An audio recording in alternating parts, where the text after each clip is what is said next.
نحمده ونصلي على رسوله الكريم اما بعد اعوذ باللہ من الشیطان الرجیم بسم اللہ الرحمن الرحیم۔ سامعین محترم، آج کی میری تقریر کا موضوع چاہ زمزم اور عبد المطلب کا خواب بیان کرنا ہے۔ قبیلہ جرہم کا اصلی وطن یمن تھا۔ معیشت ازیدی سے یمن میں قحط پڑا۔ اس وجہ سے بنی جرہم معاش کی تلاش میں نکلے۔ اتفاق سے اثناء رحم اسماعیل علیہ السلام اور ان کی والدہ ماجدہ حضرت ہاجرہ سے چاہ زمزم کے قریب ملاقات ہو گئی۔ بنو جرہم کو یہ جگہ پسند آئی اور اسی جگہ قیام پذیر ہو گئے۔ پھر چند روز بعد اسماعیل علیہ السلام کی شادی اسی قبیلہ میں ہوئی اور نبی ہونے کے بعد عمالقہ جرہم اور اہل یمن کی طرف مبعوث ہوئے۔ 130 سال کی عمر میں آپ کا انتقال ہوا۔ حطیم میں اپنی والدہ ماجدہ کے قریب مدفون ہوئے۔ اسماعیل علیہ السلام کے وصال کے بعد حسب وصیت ان کے بیٹے قیدار خانہ کعبہ کے متولی ہوئے۔ اسی طرح بنو اسماعیل خانہ کعبہ کے نوب متولی ہوتے رہے۔ مرور زمانے کے بعد بنو اسماعیل اور بنو جرہم میں منازعات اور مخاصمت کی نوبت آئی۔ بالآخر بنو جرہم غالب آ گئے اور مکہ میں جرہم کی حکومت قائم ہو گئی۔ چند روز کے بعد جرہم کے حکام لوگوں پر ظلم و ستم ڈھانے لگے، یہاں تک کہ ظلم کیا کہ اولاد اسماعیل مکہ کے اطراف و جوانب میں آباد ہو گئی۔ جرہم کا جب ظلم و ستم، فسق و فجور اور بیت اللہ کی بے حرمتی حد سے گزرتی گئی تو ہر طرف سے قبائل عرب مقابلہ کے لیے کھڑے ہو گئے۔ مجبوراً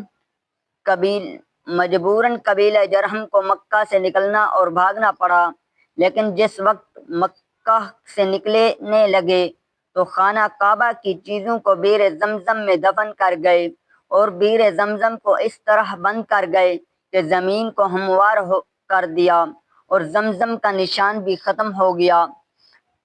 بنی جرہم کے چلے جانے کے بعد بنی اسرائیل مکہ میں واپس آ گئے اور آباد ہو گئے، مگر بئر زمزم کی طرف کسی نے کوئی توجہ نہ کی۔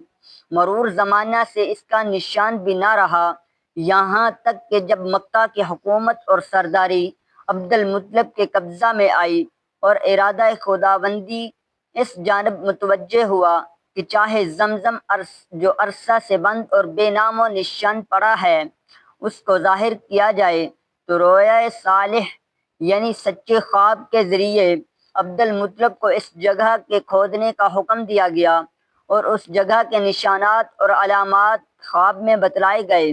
چنانچہ عبد المطلب کہتے ہیں کہ میں حطیم میں سو رہا تھا کہ ایک آنے والا میرے پاس آیا اور مجھ سے خواب میں یہ کہا، برہ کو کھودو۔ میں نے دریافت کیا، برہ کیا ہے؟ تو وہ شخص چلا گیا۔ اگلے روز پھر اسی جگہ سو رہا تھا کہ خواب میں دیکھا کہ وہ شخص یہ کہہ رہا ہے، مظنونہ کو کھودو۔ میں نے دریافت کیا کہ مظنونہ کیا ہے؟ وہ شخص چلا گیا۔ تیسرے روز وہ شخص پھر اسی جگہ خواب میں دیکھا کہ وہ شخص یہ کہہ رہا ہے، طیبہ کو کھودو۔ میں نے کہا، طیبہ کیا ہے؟ وہ شخص پھر چلا گیا۔ چوتھے روز پھر اسی جگہ یہ خواب دیکھا کہ وہ شخص یہ کہہ رہا ہے، زمزم کو کھودو۔ میں نے کہا، زمزم کیا ہے؟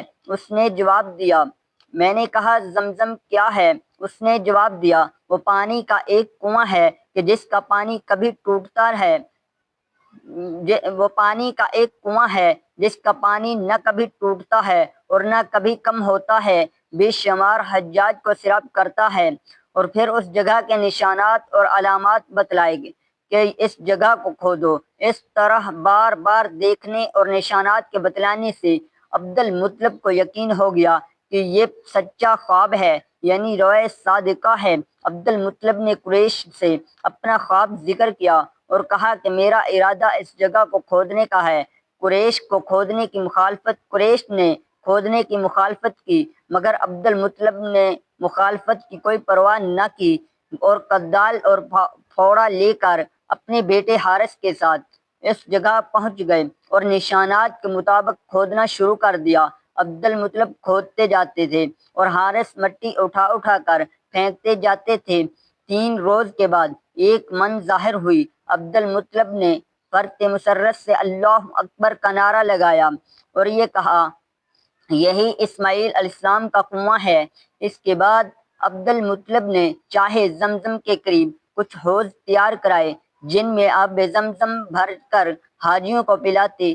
چند حاسدوں نے یہ شرارت شروع کی کہ شب میں ان حوضوں کو خراب کر جاتے تھے، جب صبح ہوتی تو عبد المطلب ان کو درست کرتے۔ گھبرا کر اس بارے میں اللہ سے دعا مانگی۔ اس وقت ان کو خواب میں یہ بتلایا گیا کہ تم یہ دعا مانگو، اے اللہ، میں اس زمزم سے لوگوں کو غسل کرنے کی اجازت نہیں دیتا، صرف پینے کی اجازت ہے۔ صبح اٹھتے ہی عبد المطلب نے اس کا اعلان کر دیا۔ اس کے بعد جس کسی نے حوض کے خراب کرنے کا ارادہ کیا وہ ضرور کسی بیماری میں مبتلا ہوا۔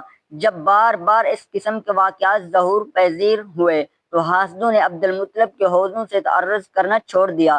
وما علینا الا البلاغ المبین۔